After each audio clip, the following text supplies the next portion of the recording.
Assalamualaikum warahmatullahi wabarakatuh. Kami dari kelompok 3 akan menjelaskan tentang aplikasi statistik Maxwell-Boltzmann. Dengan anggota Anissa Eka Safitri NIM K2318009, Anissa Dwi Nursanti NIM K2318010, dan Aprilia Mauri NIM K2318011. Topik pembahasan yang akan kami bahas pada aplikasi statistik Maxwell-Boltzmann antara lain, yang pertama yaitu pelebaran spektrum akibat efek Doppler, yang kedua yaitu atom magnetik dalam medan magnet, yang ketiga dipol listrik, yang keempat momen magnetik dengan 3 arah orientasi, yang kelima momen magnetik dengan arah orientasi sembarang, yang keenam vibrasi kisi dalam kristal, yang ketujuh hopping, kedelapan persamaan difusi Einstein, kesembilan prinsip partisi energi. Pelebaran spektrum akibat efek Doppler. Efek Doppler dijumpai pada gelombang bumi maupun gelombang elektromagnetik. Dapat dilihat ilustrasi efek Doppler pada gambar 1.1.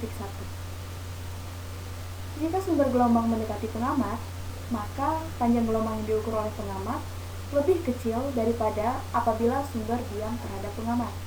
Sebaliknya, jika sumber gelombang menjauhi pengamat, maka panjang gelombang yang diukur pengamat lebih besar daripada apabila sumber diam terhadap pengamat.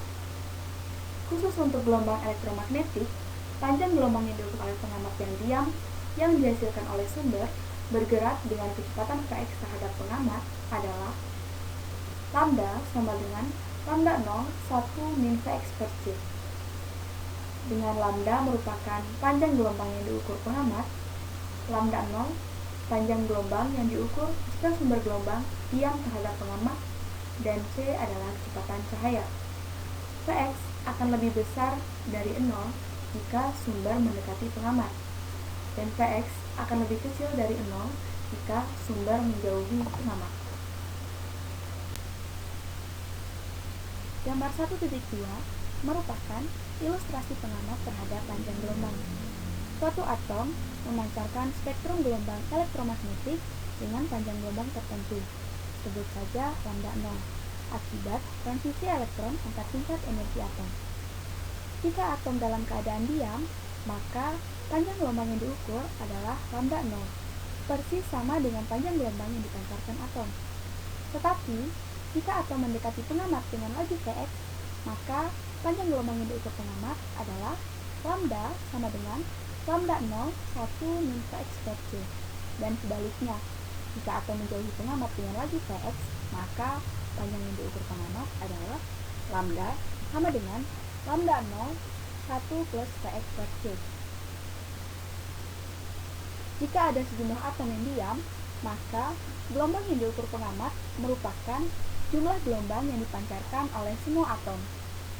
Panjang gelombang yang diterima dari semua atom sama, yaitu lambda 0. Yang dideteksi oleh pengamat hanyalah gelombang dengan panjang lambda 0, tetapi memiliki intensitas tinggi.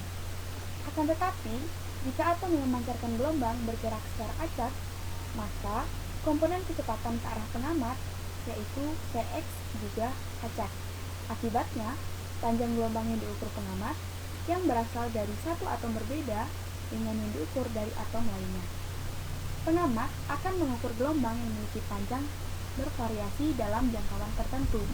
Ini berakibat pada pelebaran garis spektrum yang diamati. Selanjutnya, kita akan menentukan distribusi intensitas spektrum pada berbagai panjang gelombang. Kecepatan atom gas pemancar spektrum memenuhi fungsi distribusi Maxwell-Boltzmann karena merupakan partikel klasik. Jumlah atom gas yang memiliki komponen kecepatan antara Vx sampai Vx plus dVx adalah seperti pada persamaan 1.2. Untuk mendapatkan fungsi distribusi intensitas, maka kita harus mentransformasi variabel kecepatan Vx ke dalam variabel panjang gelombang lambda dengan menggunakan persamaan Doppler, yaitu pada persamaan 1.1. Apabila transformasi tersebut dilakukan, maka Nvx dvx menjadi sebanding dengan I lambda d lambda, yang menyatakan intensitas gelombang yang memiliki panjang antara lambda sampai lambda plus d lambda. Dengan demikian, kita akan memperoleh persamaan 1.3. di mana dari persamaan 1.1 didapatkan Vx sama dengan C lambda 0 min lambda per lambda 0.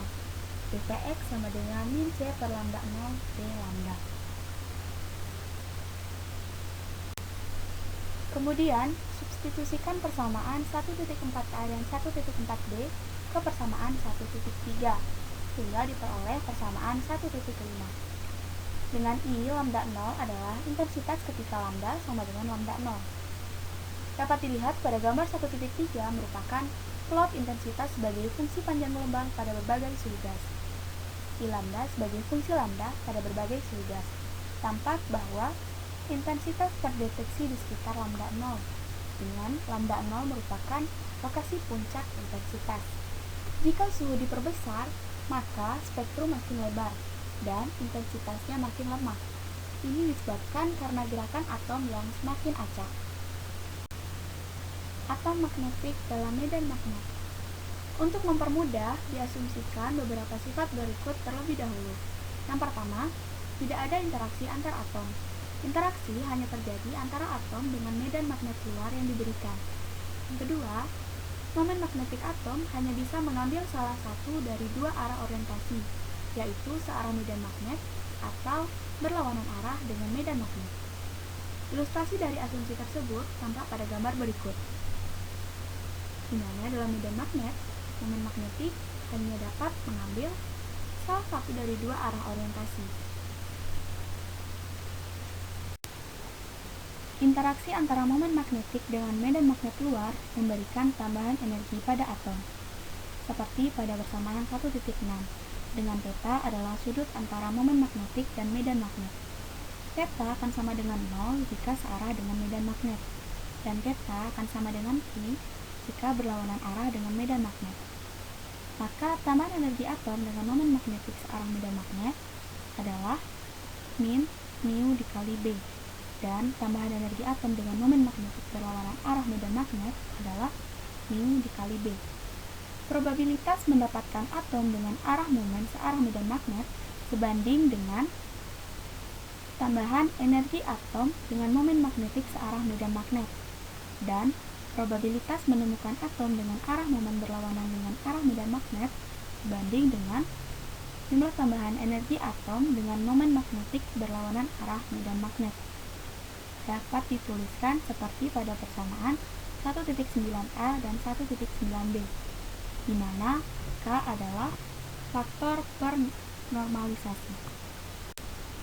Karena jumlah total probabilitas harus 1, maka probabilitas dengan arah momen searah medan magnet ditambah probabilitas dengan arah momen berlawanan arah dengan medan magnet sama dengan 1, yang memberikan ungkapan untuk faktor normalisasi seperti pada persamaan 1.10, sehingga dapat dituliskan persamaan 1.11a dan 1.11b. Atom merupakan partikel klasik yang memenuhi fungsi distribusi Maxwell-Boltzmann. Oleh karena itu, probabilitas masing-masing arah orientasi memenuhi persamaan 1.12a dan 1.12b. Kemudian, substitusikan persamaan 1.12a dan persamaan 1.12b ke persamaan 1.11. Maka akan didapatkan bentuk eksplisit dari probabilitas, yaitu pada persamaan 1.13a dan 1.13b. Selanjutnya, untuk momen magnetik rata-rata atom dapat dihitung dengan persamaan U bar sama dengan plus mu probabilitas searah dengan medan magnet dikurang mu dikali probabilitas yang berlawanan arah dengan medan magnet, sehingga dihasilkan persamaan 1.14.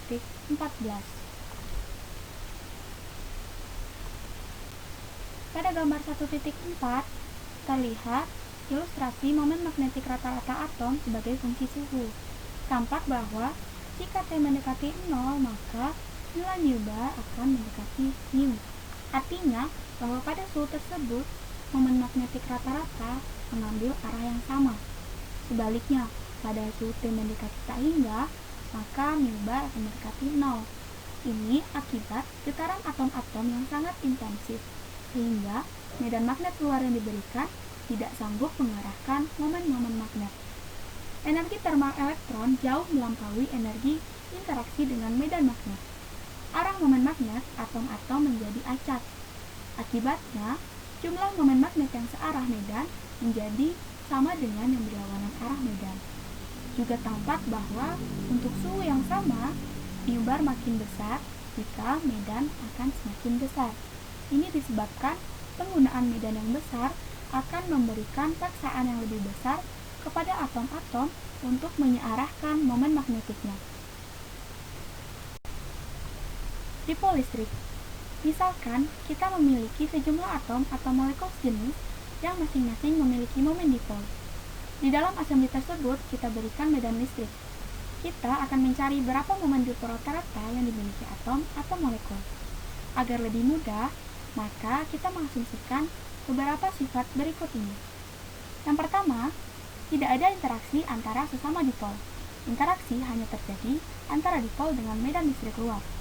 Yang kedua, tiap dipol hanya boleh mengambil salah satu dari dua arah orientasi, yaitu searah medan listrik dan berlawanan arah dengan arah medan listrik. Energi interaksi antara dipol dengan medan listrik tertulis seperti persamaan 1,15, dengan theta adalah sudut antara momen dipol dengan medan listrik. Jika dipol searah medan, maka energi interaksinya adalah min P dikali E. Dan jika berlawanan medan, maka energi interaksinya adalah P dikali E.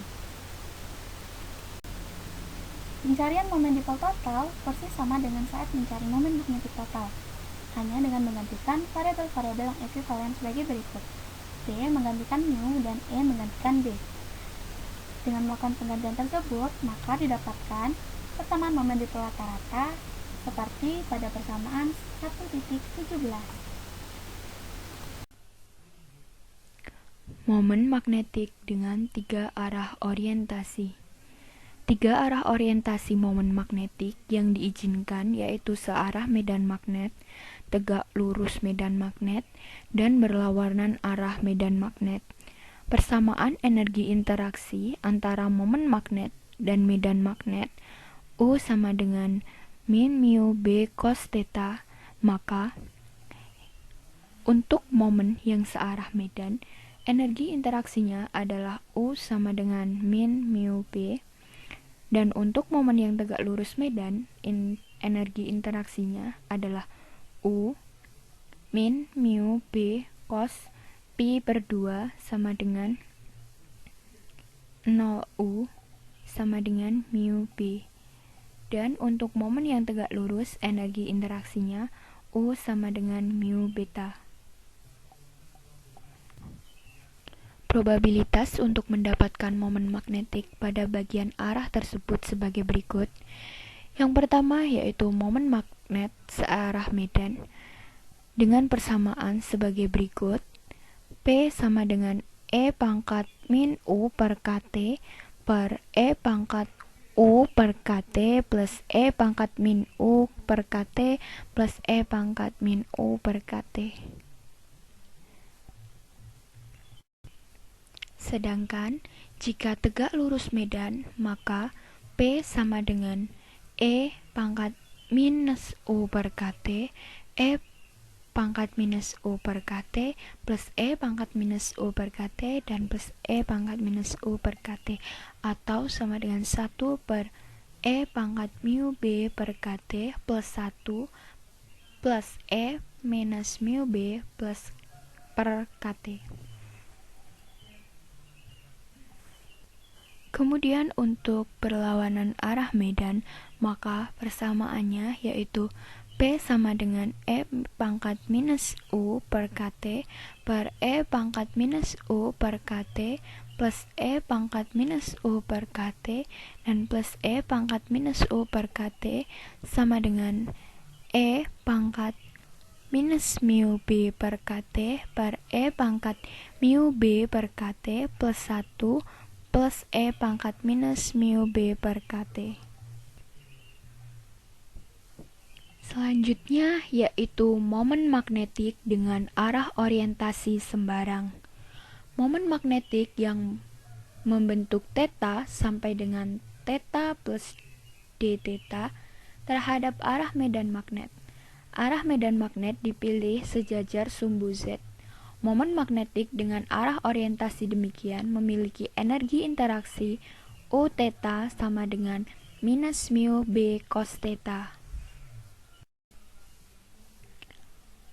Untuk menentukan berapa peluang momen magnetik tersebut berada pada sudut demikian, maka ditentukan oleh dua faktor, yaitu faktor Maxwell-Boltzmann dan kerapatan keadaan. Jika kulit bola diiris dan dibatasi oleh sudut theta sampai theta plus 2 theta dan irisan tersebut membentuk lingkaran dengan lebar tertentu, sebagaimana digambarkan pada gambar berikut. Oleh karena itu, luas irisan didapatkan sebagai berikut. ds sama dengan kds sama dengan 2 pi r sin theta r d theta sama dengan 2 pi r kuadrat sin theta d theta. Probabilitas mendapatkan atom dengan arah orientasi magnetik antara theta sampai theta plus 2 theta, maka P theta D theta CE pangkat minus U theta per KT G theta D theta dengan C merupakan faktor penormalisasi.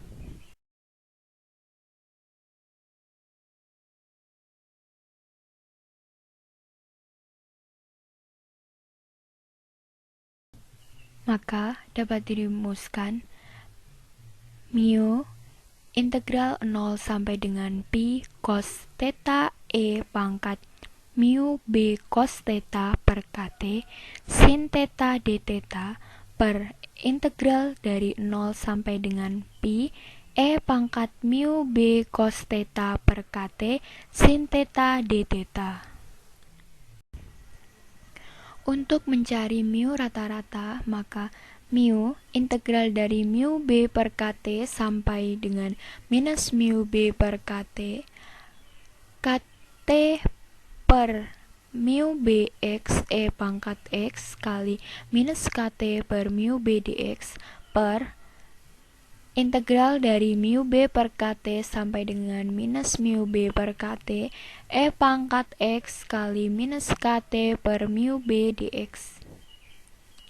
Dari persamaan tersebut, maka kita uraikan menjadi persamaan yang di bawahnya seperti yang tertera pada slide berikut.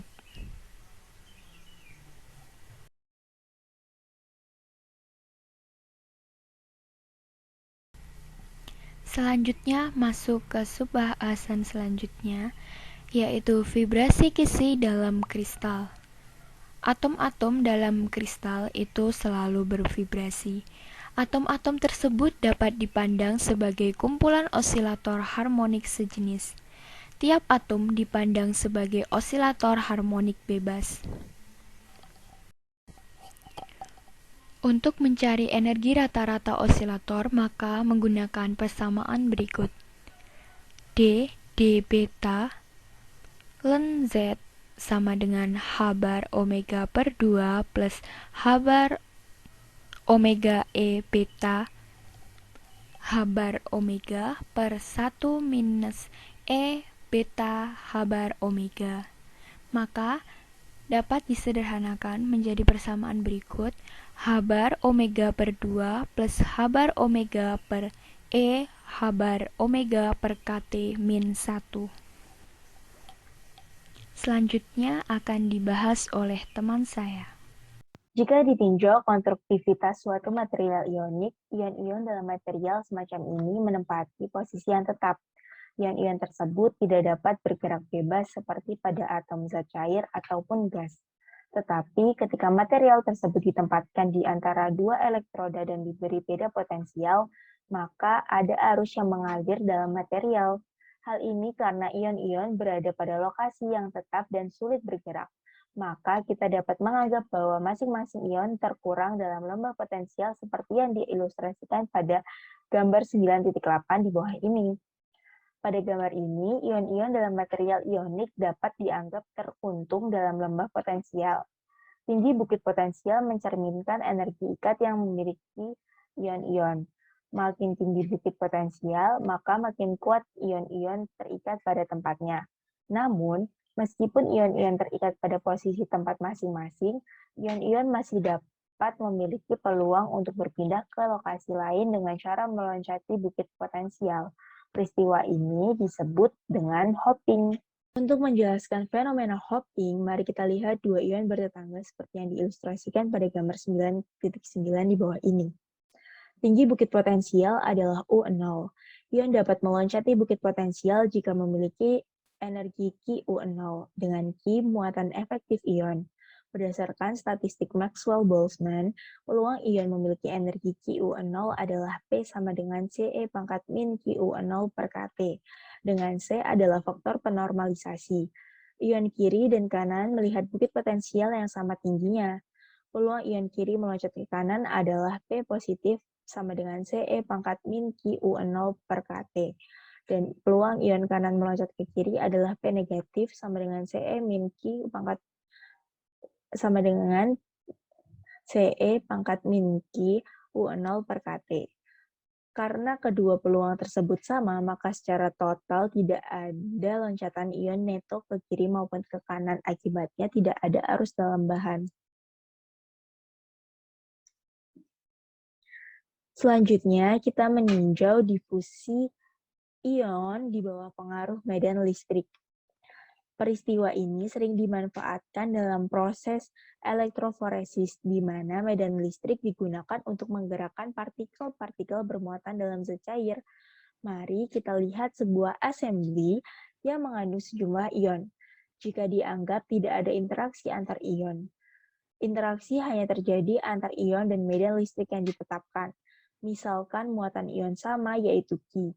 Misalkan pula arah medan listrik sejajar sumbu X. Difusi yang akan kita bahas hanya difusi dalam arah sejajar sumbu X. Maka dianggap kuat medan listrik sama pada tiap dalam bahan. Gaya yang dialami ion yang berada pada posisi X adalah F sama dengan Q kali E. Sehingga energi potensial yang dimiliki ion yang berada pada posisi X adalah UX sama dengan min Q kali EX. Karena ion merupakan partikel klasik, maka distribusi Maxwell-Boltzmann digunakan sehingga konsentrasi ion pada posisi X memenuhi X sama dengan CE pangkat min UX per KT, atau sama dengan CE pangkat min QEX per KT, di mana C merupakan konstanta normalisasi. Dari materi arus listrik yang sudah kita pelajari, terdapat hubungan antara kecepatan ion dengan kuat medan yang diterapkan, yaitu V sama dengan mu kali E, dengan mu adalah mobilitas listrik. Untuk kasus satu dimensi, maka kita bisa mensederhanakan menjadi V sama dengan mu kali E.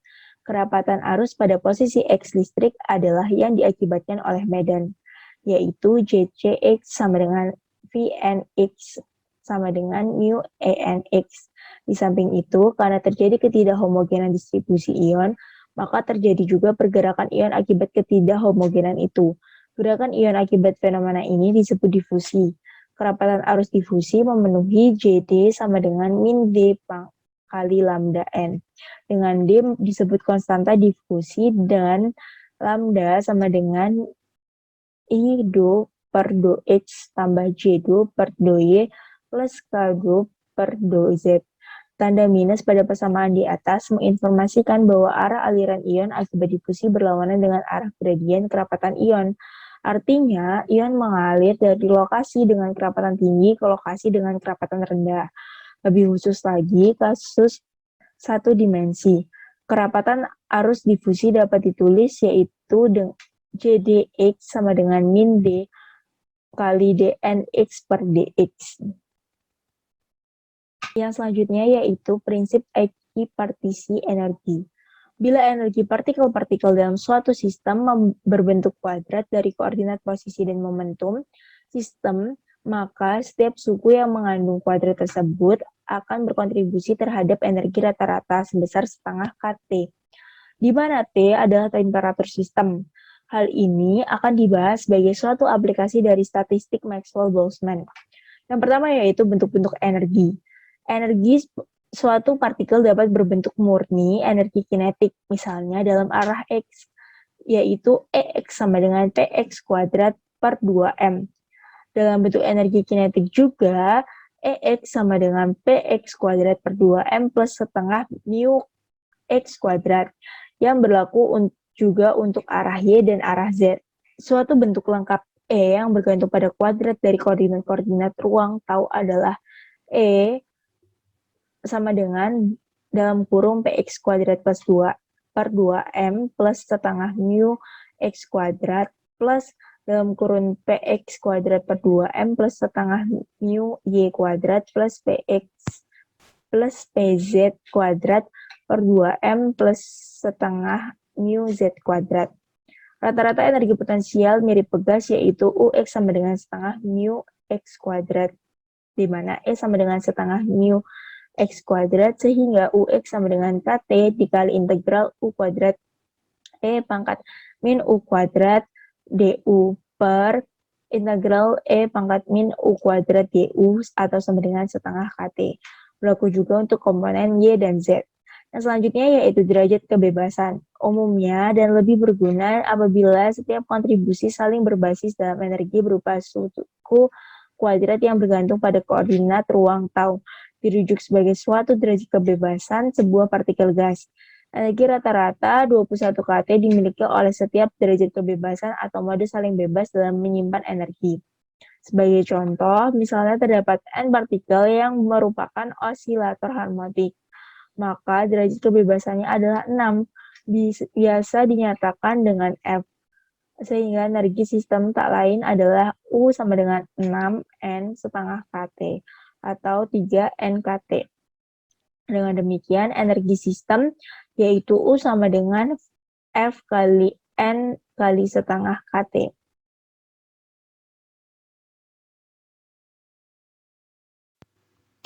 Sekian presentasi dari kelompok 3. Kurang lebihnya kami mohon maaf. Kami akhiri. Wassalamualaikum warahmatullahi wabarakatuh. Terima kasih sudah menonton video ini.